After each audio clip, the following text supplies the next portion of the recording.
What's going on, everybody? Welcome back to another video. Today we're going to be talking about a decibel level meter. Now, I did mention one in my previous video. I'll link that in the description below, likely, if I remember. But I was using this and we were getting a couple measurements from a few vehicles. This one goes from 30 to 130 decibels. And I felt like we were kind of getting shortchanged a little bit, so I ended up buying this one. I don't know if this one's better. This one kind of feels better and has a better packaging and a case. This has nothing, but we're gonna test this out. This one goes from 30 to 135. Big difference, right? But I can't find too many that go higher. I wanted to try to find one that was like 140, 150, but whatever. That's not the whole point of today's video. That'll make its way into the video another day. The whole entire box is like Chinese. I don't know what anything says. There's no English on here, but except for the words sound level meter, which is fine. You don't need English. We can figure this out. My idea is that I'm going to open this up, show you what's going on in there, and what we're probably going to do is mount that over there somehow.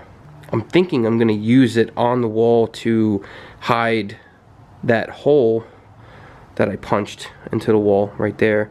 So that might be, it might work out. So it might be a twofer. I get to hide something where I did something stupid with my hands, as usual, and I'll have something so if I start the car up, you know, maybe I'll show what the decibel is. But it's fun. It's just a fun thing. As I'm backing in, who knows? It's just fun. Maybe if I scream, I can scream test it. Who knows? Either way, it's a video. I'm recording it. Sit back, relax. Let's see if it goes to chaos, which usually it does. Okay, so like I said, this whole box, Chinese. When you open it up, this is what you're greeted with. A user's manual. Wait a minute. It's in English. Is it in English? It's in English. No way. Cool. This will help. Now, this, I did research, and some micro USB cable to power this on, and it's really short. So for what I wanted to do, I knew I was going to need a longer length. Before I even show you this, that's where this comes in. I bought a few micro USB cables, and everything's from China, so it's all in the family. And this one is 15 feet, I think, and this one's 10 feet. Yeah, this is two 10 feet, and this is one 15 foot. So I'll see what I need as far as length, because I don't want to run out, and that's what she said. And this is what it comes in. It's nice bubble packaging. Again, I haven't seen this yet. Okay. This is freaking cool. It's got some buttons on the bottom. I guess they correlate to those symbols. Power on, and I guess there's some kind of microphone on there. Whatever. Okay. The cool thing about this is it mounts on the wall. Now, I just have to figure out how the hell I'm going to get that to mount on the wall. And, you know what? I actually have an idea. Do I have an idea? I think I have an idea. We're going to try something. Maybe. Possibly. So we're just going to give this a quick test. Try to plug this in. One-handed is very difficult. Plugs upside down. That's very cool, and apparently I'm really loud. I do know that when you go, it hears a loud noise, the period disappears, and now it turns into a 3-digit setup. I don't know how to make it like the other ones where I can slow it down. I'm sure there's some kind of button combination. Again, that's where the instructions are going to come in. For right now, I'm just going to try to put a couple screws in the wall, and I don't know. We're going to see how that goes, because usually when I try to screw things into the wall, it ends up horribly. So we'll see. Let's see. Alright guys, we're back at it, and like most projects, complete chaos. So I'm going to explain what happened and why it's a different day. You're just going to have to trust me it's a different day, because it's a different day. I guess while I was about to mount that onto the wall, which you're about to see that I did accomplish, I ended up screwing a bunch of mistakes. We're just gonna walk over here and I'm gonna show you what I'm talking about, because it's better to show with your eyes, not with your words. So as you can see, we are mounted. Everything's good. I'm gonna actually show you this. So it works. I ended up using the 10-foot cable, which was way more than enough, and that leads me to this next little segment. But as you can see, as I'm talking, decibels are registering and all this other good stuff. So I don't know about the functionality, about, you know, going through the daily uses with this yet for buttons and everything, so I'm gonna have to read on that. But for now, this is what we got, and it looks pretty damn good and super sturdy. And I didn't use screws. I don't know if you can tell, but there's double-sided tape.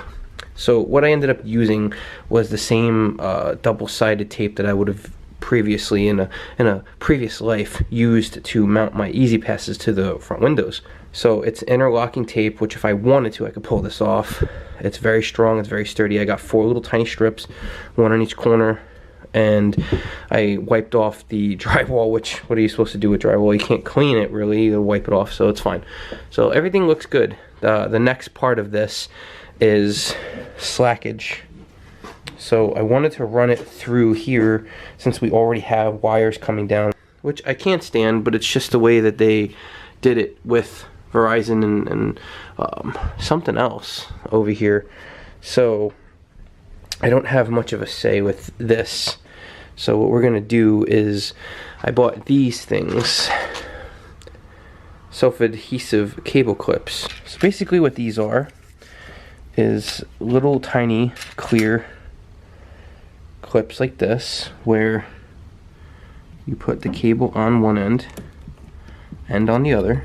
You have double-sided tape, and basically you adhere it to whatever way you feel is gonna work. So we're gonna just take some of these push pins off, just these 3 here, and I'm gonna just do a little bit of cable management, and I'll come back when making some progress. Alright, well, it's no work of art, but I think it's better than the droopiness. This is what we're working with, and this is all we're gonna be able to do. It doesn't look much worse than it did, to be honest with you. So that's that. So we're gonna see how this works out. Obviously, the way we're gonna end this video, which can't happen tonight, is I'm gonna do a cold start, and that was kind of the whole point of that location and everything. I haven't seen it before, and I'm sure I'll start to see it more pop up as as this video gets views, if it gets views, which, you know, who knows with YouTube. And the next clip you're gonna see is gonna be a cold start, which will be in the future, so get ready to time travel. See you there. Okay, so the camera is just pointed. You can see part of my dusty ass wicker bill right there. Dirty car, but at least you can see that the thing's kicking on. So again, this maxes out at 130. I don't know how scientific this is gonna be, because, well, it just is what it is. But we're gonna start it and we're just gonna see what it says.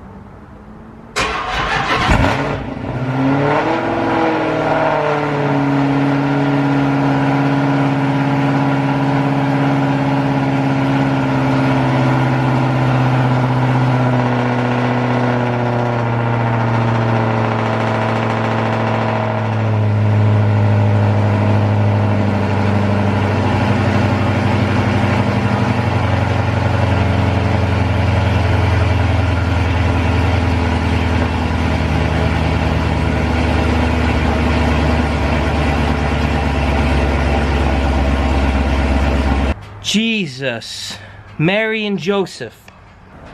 Wow. Wow.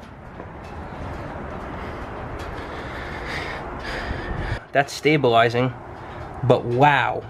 My God. Alright, so that's a little ridiculous. That was nuts. That was wow. I'm excited. So, you know, as always, thank you so much for watching. I truly appreciate every single one of you for stopping by. It means a lot. It means a whole hell of a lot. If you're new to the channel, please subscribe, leave a like, a thumbs up, bell notifications, all those fancy words. Do them. Just do them. And maybe I'll clean the car if you do it. Thank you so much for stopping by. I can't wait to produce more videos showing this decibel meter and this car. Have a good day, guys.